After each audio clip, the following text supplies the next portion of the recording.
미암나 मणिपुर जाति खुदिमक नुसिननब सिनबदा अचौब थौदांग लौवे हारिबा अखोइगी ऑनरेबल सीएम अमदी मणिपुर स्टेट गवर्नमेंट की honourable Mohan minister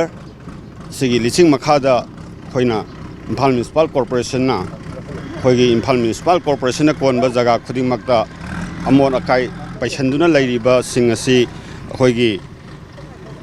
honourable CM की अखोइना थोइना अखोइगी स्वास्थ्य सर्वेक्षण हाइदना अखोइगी लू नानबगी प्रोग्राम असिदा अखोइगी नुमित चामा सुपना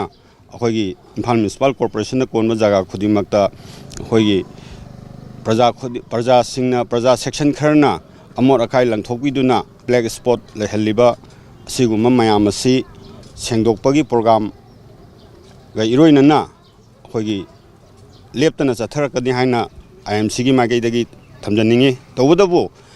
आईएमसी ना सेंगबदनदि कानरोय मरमदि प्रजा खरना अखोइगी मफम खरदा हुंदोकपा खर सुम हुंदोगा पैसा अयाम सरुक ओइरकपा अदुना मणिपुर की अमदि इम्फाल सिटी की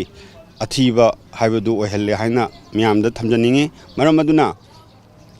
अखोइगी प्रजा खुदिमकता हाइजनिंगबदि इसा की अमोट अकाई असि यामना सिस्टेमेटिक ओइना अखोइगी door to door collection NGO सिंगी डोर टू डोर कलेक्शन याउबिरगा अखोइगी मदुगी युम सिजनरिबा अमुकाइसिंग थोलैबा असि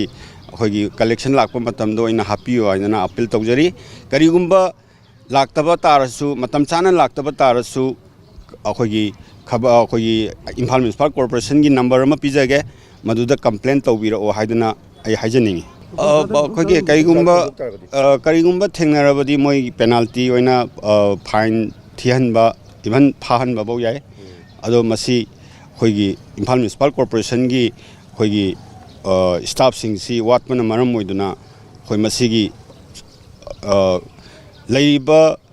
अखोइगी इम्फाल म्युनिसिपल कॉर्पोरेशन कोलिबा जगह असिगी येंगहनबा मीसी अखोइ स्टाफ सिंगजी वाटले हाइदना हाना थमजगे मसिमगा दरकार लैबा अखोइगी स्टाफ सिंगजी मसिंग सुहनबियो हाइदना अपील तौजरी।